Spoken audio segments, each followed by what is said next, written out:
Hello everyone and welcome to my YouTube channel Bio time.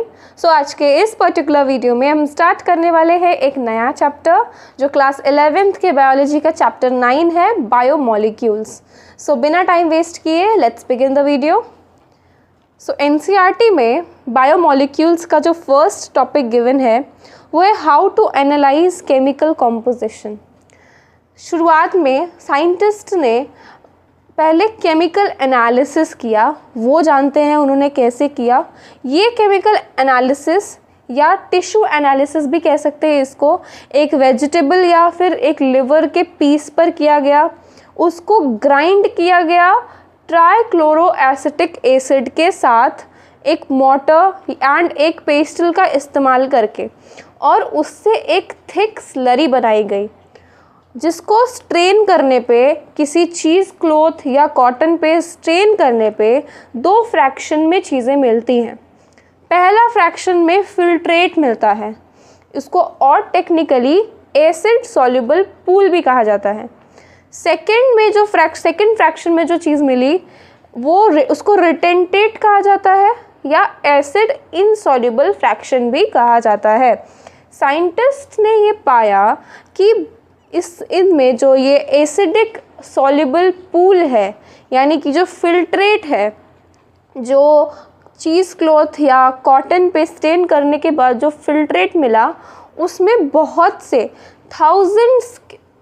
Thousands में organic compounds present हैं। आगे जो ये गिवन है कि जितने भी कार्बन कंपाउंड्स हैं जो लिविंग टिश्यूज़ से हमें मिलते हैं उन्हें बायोमोलिक्यूल्स कहा जाता है। ये जो एसिड सॉल्युबल पूल है ना, इससे और जो चीज़ें मिली वो थे मोनोसैक्राइड्स, अमीनो एसिड्स, न्यूक्लियोटाइड्स, ये सब पाए गए इनमें, और इनको बायोमोलिक्यूल्स का नाम दिया गया। और इनसे कुछ इनऑर्गेनिक एलिमेंट्स और कंपाउंड्स भी मिले।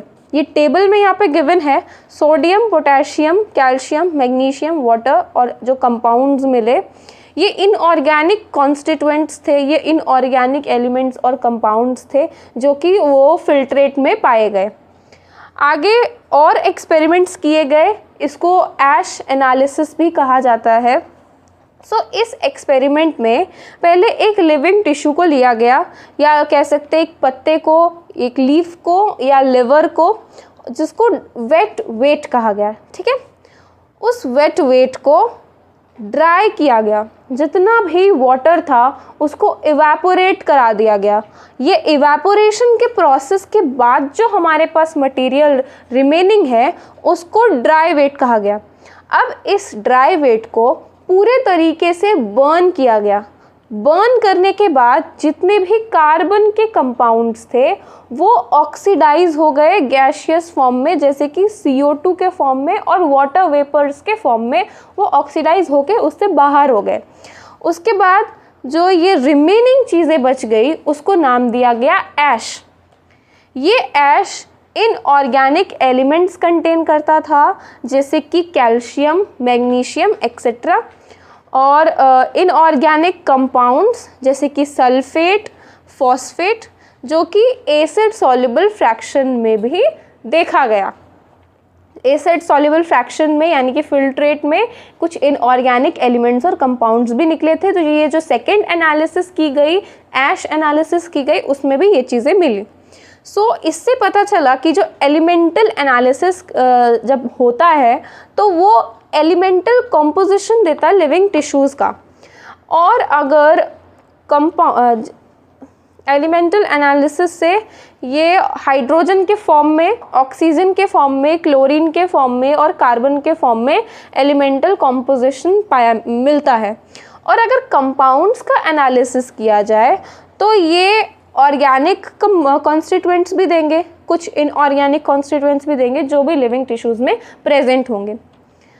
अभी केमिस्ट्री में जैसे हमें पता है फंक्शनल ग्रुप्स के बारे में, अल्डिहाइड्स, कीटोन्स, एरोमेटिक कंपाउंड्स होते हैं, और ये मैंने आपको बताया कि जो एसिड सॉल्युबल पूल था उसको क्लासीफाई किया गया अमीनो एसिड्स में, न्यूक्लियोटाइड्स बेसिस में, फैटी एसिड्स में, और भी एक्सेट्रा एक्सेट्रा।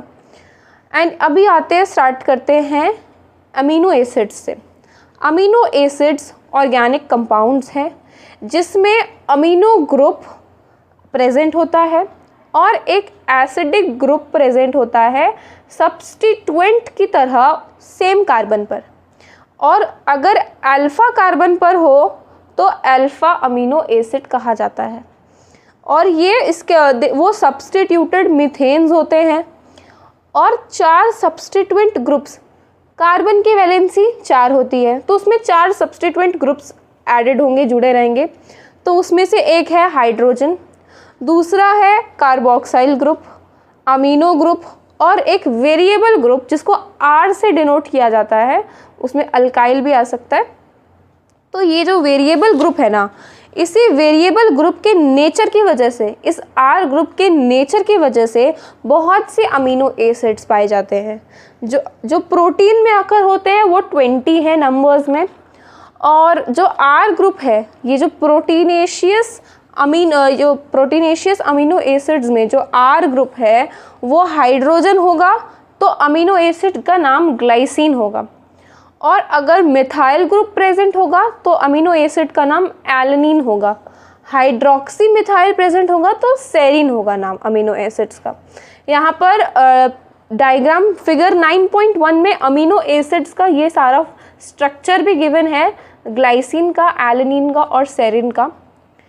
जो 20 में से 3 यहाँ पे शो किए गए हैं। केमिकल और फिज़िकल प्रॉपर्टीज़ एसेंशियली होते हैं अमीनो ग्रुप के और कार्बोक्साइल ग्रुप के और R फंक्शनल ग्रुप के। अमीनो और कार्बोक्साइल ग्रुप के नंबर के बेसिस पे जो ये है क्लासिफाइड है, जो एसिडिक होते हैं उसे ग्लूटामिक एसिड कहा जाता है, बेसिक को लाइसिन, न्यूट्रल को वैलिन अमीनो एसिड का नाम दिया गया है। सिमिलरली अगर एरोमेटिक अमीनो एसिड है तो टायरोसिन, फिनाइल एलेनिन, ट्रिप्टोफैन, और अगर ये अमीनो एसिड आयनाइजेबल नेचर के हैं NH2 के और COH ग्रुप के, तो इनके सॉल्यूशन अलग अलग pH पे होंगे तो इनका स्ट्रक्चर जो है अमीनो एसिड का चेंज हो जाएगा। यहाँ पे ये स्ट्रक्चर्स से समझते हैं। यहाँ पे देखो पहले A नंबर पे, A पे जो अमीनो एसिड है ना वो बेसिक है और उसका pH एसिडिक है। फिर वो एक ज्विटर आयन फॉर्म करता है B पे। B को क्या कहा, ज्विटर आयनिक फॉर्म में ये प्रेजेंट हो जाता है, ये कन्वर्ट होता है ज्विटर आयन में। फिर ये फर्दर कन्वर्ट होके अमीनो एसिड एसिडिक बन जाता है और उसका जो pH बेसिक हो जाता है। आगे चलते हैं लिपिड्स पे। So lipids are generally water insoluble, water में सॉल्युबल नहीं होते लिपिड्स, वो सिंपल फैटी एसिड्स है। फैटी एसिड के पास एक कार्बोक्साइल ग्रुप होता है R ग्रुप पे अटैच्ड। R ग्रुप या तो मिथाइल हो सकता है, इथाइल हो सकता है, या ज़्यादा नंबर का CH2 ग्रुप हो सकता है, 1 से 19 कार्बन तक। एग्जाम्पल के तौर पे पाल्मिटिक एसिड के पास 16 कार्बन्स प्रेजेंट होते हैं इंक्लूडिंग कार्बोक्साइल कार्बन। अराकिडोनिक एसिड के पास 20 कार्बन के एटम्स होते हैं इंक्लूडिंग कार्बोक्साइल कार्बन। या पाल्मिटिक एसिड का शायद डायग्राम गिवन होगा, हाँ पाल्मिटिक एसिड का यहाँ पे डायग्राम है फिगर 9.1 में। सो यहाँ पर 16 कार्बन प्रेजेंट होते हैं जैसा कि दिख रहा है इसमें, ओके। और जो अराकिडोनिक एसिड है उसमें 20 कार्बन्स प्रेजेंट होते हैं इंक्लूडिंग कार्बोक्साइल कार्बन।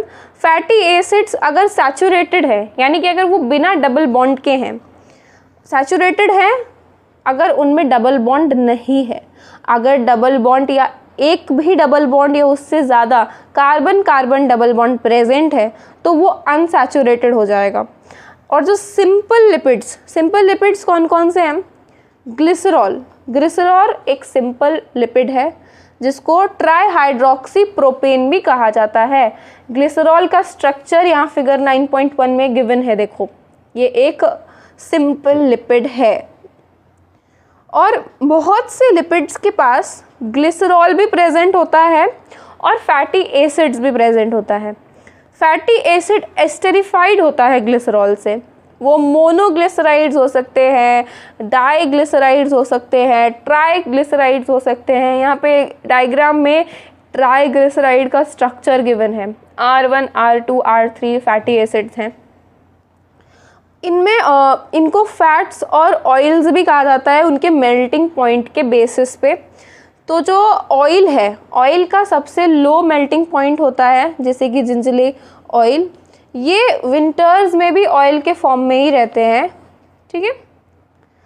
और अगर लिपिड्स में फॉस्फोरस प्रेजेंट है, लिपिड्स में अगर फॉस्फोरस प्रेजेंट है और अगर फॉस्फोराइलेटेड ऑर्गेनिक कंपाउंड है उनमें, तो उनको फॉस्फोलिपिड्स कहा जाएगा। यहाँ पे देखो एग्जाम्पल भी गिवन है डायग्राम में, लेसिथिन का फॉस्फोलिपिड है ये, या डायग्राम नहीं, स्ट्रक्चर है यहाँ पे। लिपिड में फॉस्फोरस और फॉस्फोराइलेटेड ऑर्गेनिक कंपाउंड प्रेजेंट है, तो ये सेल मेम्ब्रेन में पाए जाते हैं। Lecithin is one example. और अगर न्यूरल टिश्यूज़ में लिपिड्स होते हैं तो उनके स्ट्रक्चर्स और कॉम्प्लेक्स होते हैं। लिविंग ऑर्गेनिजम्स के पास कार्बन कंपाउंड्स बहुत सारे प्रेजेंट होते हैं, जिनमें हेटेरोसाइक्लिक रिंग्स होते हैं। Some of these are nitrogen bases. Nitrogen bases कौन कौन से हैं? Adenine, guanine, cytosine, uracil and thymine.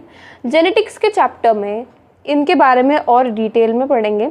जो आरएनए डीएनए के बारे में पढ़ेंगे तो ये और क्लियर हो जाएगा आपको नाइट्रोजनस बेसिस के बारे में, कि आरएनए में कौन सा प्रेजेंट होता है और डीएनए में कौन सा प्रेजेंट होता है। ये जो नाइट्रोजन बेसिस है ना, वो अटैच होंगे अगर शुगर से, तो वो न्यूक्लियोसाइड, रिमेंबर न्यूक्लियोसाइड वो बनाएंगे। अगर क्या, नाइट्रोजन बेस अगर जुड़ा है किससे? शुगर से, तो वो बनाएगा न्यूक्लियोसाइड। अगर फॉस्फेट ग्रुप अगर एस्टेरिफाइड है शुगर से, तो वो न्यूक्लियोटाइड बनाएगा।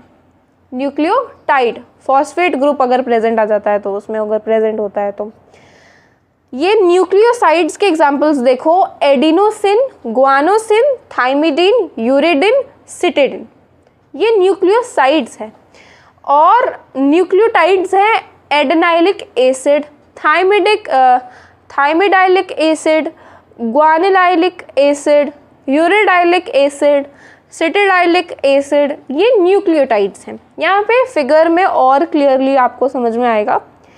ये एडेनिन और यूरासिल का स्ट्रक्चर दिया है नाइट्रोजन बेसिस के फॉर्म में, तो ये एडेनिन और यूरासिल का स्ट्रक्चर यहाँ पे गिवन है। नाइट्रोजन और भी है ये nitrogen bases, guanine, cytosine, uracil.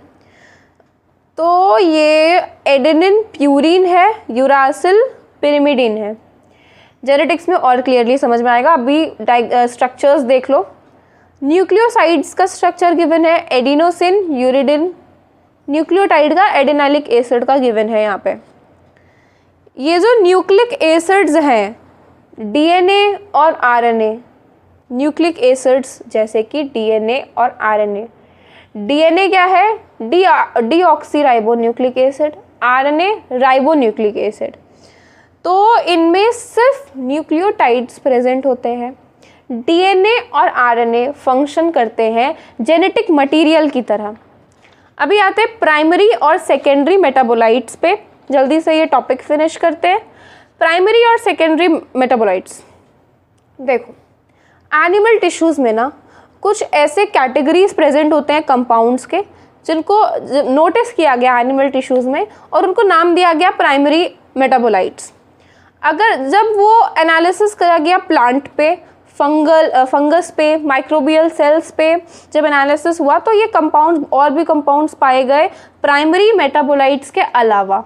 तो उनको alkaloids, flavonoids, rubber, essential oils, antibiotics, coloured pigments, scents, gums, species, इनको नाम दिया सेकेंडरी मेटाबोलाइट्स। एनिमल टिश्यूज़ को जब ऑब्जर्व किया गया तो एनिमल टिश्यूज़ में प्रेजेंट थे ऐसे कैटेगरी ऑफ कंपाउंड्स जिनको प्राइमरी मेटाबोलाइट्स कहा गया। फिर प्लांट्स में एनालिसिस किया गया तो उसमें पाया गया कि प्राइमरी मेटाबोलाइट्स के अलावा भी चीज़ें प्रेजेंट है, अलावा भी थाउजेंड्स ऑफ कंपाउंड्स प्रेजेंट है, तो उनको नाम दिया गया सेकेंडरी मेटाबोलाइट्स। ठीक है, तो इनमें बेसिक डिफरेंस क्या है दोनों मेटाबोलाइट्स में कि प्राइमरी वाला जो है ना वो सर्वाइवल के लिए इम्पॉर्टेंट है, सर्वाइवल के लिए एसेंशियल है, और सेकेंडरी नहीं है, एसेंशियल नेसेसरी नहीं है, एसेंशियल नहीं नेसेसरी नहीं है सर्वाइवल के लिए। क्योंकि फॉर एग्जांपल मान लेते हैं कोई प्लांट है, तो उस प्लांट में अगर क्लोरोफिल प्रेजेंट नहीं है, क्लोरोफिल एक प्राइमरी मेटाबोलाइट है, अगर उस प्लांट में क्लोरोफिल प्रेजेंट है और नहीं है प्रेजेंट तो वो प्लांट नहीं जी पाएगा, क्योंकि वो फोटोसिंथेसिस नहीं कर पाएगा। अगर उस प्लांट में रबर नहीं है प्रेजेंट तो क्या वो जी नहीं पाएगा? वो जी पाएगा, उसको क्लोरोफिल चाहिए क्योंकि उसको फंक्शन करना है, लेकिन उसको रबर नेसेसरी नहीं है सर्वाइवल के लिए। वो एक पार्ट है उसका, उसमें प्रेजेंट हो सकता है बट नेसेसरी नहीं है सर्वाइवल के लिए, और वो ग्रोथ को इफेक्ट नहीं करता प्लांट के। लेकिन प्राइमरी मेटाबोलाइट प्लांट के या फिर एनिमल के जो भी प्राइमरी मेटाबोलाइट्स है ना, वो सेल्स के ग्रोथ में इफेक्ट करता है, वो ऑर्गेनिज्म के ग्रोथ में इफेक्ट करता है। एग्जाम्पल देखो, प्राइमरी मेटाबोलाइट्स यूनिवर्सल हैं, ये सब में प्रेजेंट होने ही चाहिए क्योंकि वो सर्वाइवल के लिए इम्पॉर्टेंट है। इसके एग्जाम्पल्स ले लेते हैं ग्लूकोज और क्लोरोफिल जो मैंने अभी आपको बताया, और सेकेंडरी मेटाबोलाइट्स के बहुत सारे एग्जाम्पल्स अभी मैंने रीड आउट किया ही है। यहाँ पे एक टेबल गिवन है, some important secondary metabolites. Pigments में कैरोटेनॉइड्स, एंथोसाइनिन्स एक्सेट्रा। एल्कलॉइड्स में मॉर्फिन, कोडीन एक्सेट्रा। टर्पिनॉइड्स में मोनोटर्पिन्स, डाइटर्पिन्स। एसेंशियल ऑयल्स में लेमन ग्रास ऑयल। टॉक्सिन्स में एब्रिन राइकिन। लेक्टिन्स में कॉनकैनाविलिन ए। ड्रग्स में विनब्लास्टिंग, कर्क्यूमिन। पॉलीमेरिक सब्सटेंसेस में rubber, gums और cellulose. ये टेबल इंपॉर्टेंट है, इसको याद कर लो। बाकी आगे के टॉपिक्स नेक्स्ट पार्ट में कवर अप करेंगे। That is it for this video. Don't forget to subscribe this channel और वीडियो को लाइक करना मत भूलना। Thanks for watching.